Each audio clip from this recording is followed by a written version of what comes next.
Hey, you two. Glad you guys were able to make it with us once again for that bro code. Yes, glad we was able to make it. See, we got the shake right. Yeah, we got it right. We got it right this time. All right. Yes.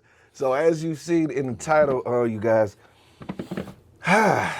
we got another one of these situations, bro. Yeah. With a rapper living his lyrics, you know what I'm saying? So we gonna go ahead and let this roll. Now a man accused of human trafficking is captured and arrested. Miami-Dade state of attorney making the announcement, and we are learning disturbing details about the case. Local 10's Leanne Modajon is live with the details. Leanne. So the state attorney's office hosted a news conference to announce this arrest. Let's show you who we're talking about. This is the alleged human trafficker. His name is Manrico Clemens, age 31. He is charged with human trafficking and deriving proceeds from prostitution.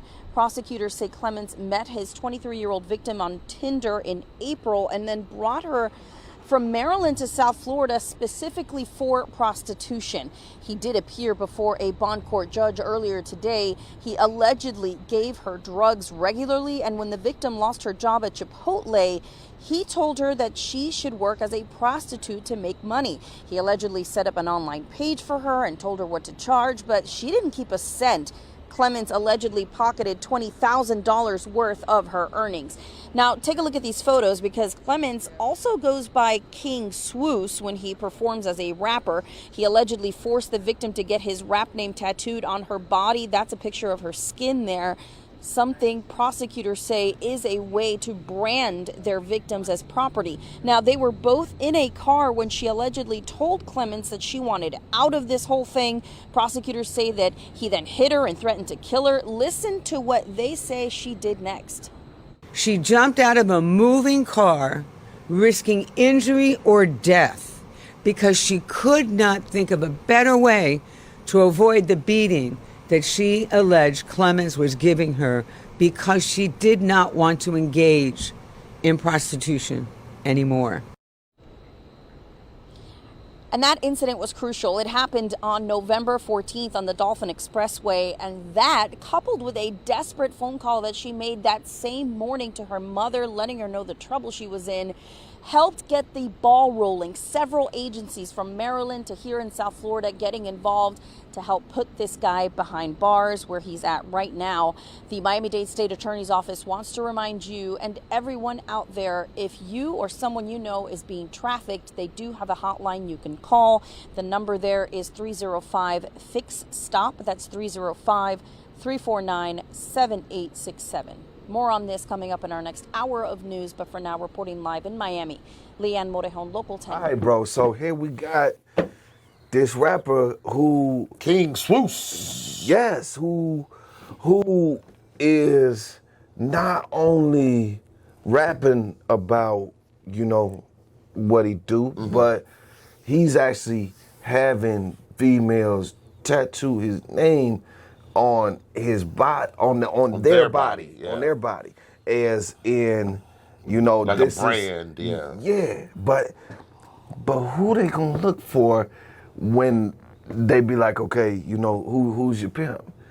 And then he got his name tattooed on her. You know what I'm saying? Like, I just don't understand the logic of these rappers, man. You know, look, you can't straddle the fence. You know what I'm saying? If you gonna go ahead and you gonna be living what you doing, then just do that. But don't air it out through the airways. You know, it just don't make sense to me. But what's your thoughts on this, bro? Well, I think if he was really a successful rapper, he wouldn't be pimping prostitutes or putting when trafficking girls to go into prostitution or whatnot. I just think he's an aspiring rapper maybe, but I ain't never heard of him. I ain't never heard of him. You know what I'm saying? But you know what I'm saying. Regardless, I don't care what what he does. You know what I mean. Trafficking is human trafficking is wrong. Yeah. You know what I mean? But at the same time, we talking about a guy that's 31 years old. He met a girl on Tinder through, the dating site or whatever, who was 23 that lived in Maryland. and came all the way to Florida. Now, she's 23 years old. So she technically grown. Right, she's technically grown. I guess she did get a job at Chipotle or whatnot when she got down there. Lost a job, then I guess he put it on the pimp game or whatever the case was, which she did agree to do. But apparently, you know, she realized that wasn't a thing for her to do. And so I guess she reached out back home, you know, to like a mom in Maryland or whatnot. And this guy, you know, when she did approach the guy, let him know, hey, look, I'm out. You know, the guy was like, nah, you're not. And then started beating her up on it, you know, while they driving on the expressway. She jumped out. Right. You know, like, right. yeah, I'm out. Believe me, I'm out. You know what I mean? So, I mean, you know, I applaud her. You know what I mean? Definitely thank God that this woman is safe. Because when you dealing in that type of game, so much can happen. That's true. Anything can happen. You know, I wouldn't recommend it for anybody. Right. You know, but those that do that as a profession, you know, and that's what they like doing, you know. May God be with y'all, you know, and protect y'all doing, you know, your job, you know, if that's what you want to call it. You know what I'm saying? But yeah, you know, I just want to say thank God that the young lady was safe and that, you know, she was able to get up out of that situation. You know what I mean? Right. So yeah, you know, I mean, shout out to the young lady, you know what I mean? So Definitely. You know, I couldn't imagine half of the things that, you know, that a lot of these you know, young ladies go through. You know, I know they aspire to be with this guy. You know, that's how it starts off. Right. You know, but you know, it's not all the glitz and glamour, and I know they got stories that is like beyond a lot of what I would call our comprehension. Right. You know what I'm saying? Because we don't know what they endure really. Right. You know, so the thing is I would like to talk like the last part, but just talk about how it's kind of glorified in our community. You know what I'm saying? Just the whole pimping thing, and you know, when I was coming up listening to music and the West Coast was on that real pimping thing. Oh yeah. It was like, you know, I thought it was cool. You know what I'm saying? I didn't think nothing bad about it. You know what I'm saying? It was like, you know, that's the thing to do. And they make it seem glorious and flashy, and you know what I'm saying. So how you feel about just the youngster that's watching that and admiring what they see in that lifestyle? I'm gonna tell you, you know, me being a '70s baby, you know, you know what I'm saying, I was born around the time, you know, Superfly. You know what I mean? Yeah. Came out the back and everything, and even in my neighborhood when we were still living in Chicago, we would see big cars, flashy cars. You know what I mean? We would see them women.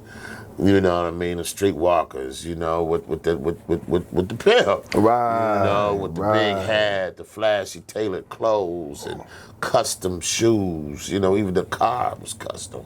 You know, custom parts put on the car. You know what I mean? It wasn't a regular Cadillac when it was done with it. You know what I mean? The Cadillac was customized to them. You know what I'm saying? So that stuff that, you know, even into the 80s, you know what I'm saying? It was something that was glorified. You know what I mean? And then me moving to Milwaukee in the 80s and stuff, it was real big up here in Milwaukee.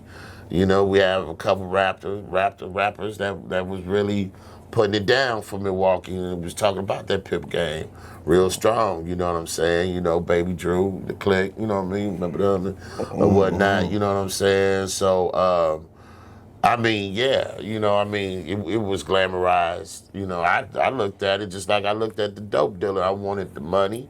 I wanted the cars. I wanted the notoriety he had. I wanted the women. You know what I mean? I wanted it all, you know, but I was young when you young, you gonna look up to stuff like that. You gonna think it's all glitz and glamour, but it ain't. You know, especially when I read that book by Iceberg Slim, Pimp. Iceberg Slim went through some shit. Yeah. Okay. Yeah. You know what I mean? Every day was no holiday for bro. You know what I mean? So I mean, I actually read that book. You know what I mean? And anybody who hasn't, I suggest that it's a very good read. You know, it's autobiography of himself and whatnot. You know what I mean? But definitely, you know, as you get older, and you have daughters. You know what I'm saying? You got nieces, little cousins, female cousins and stuff.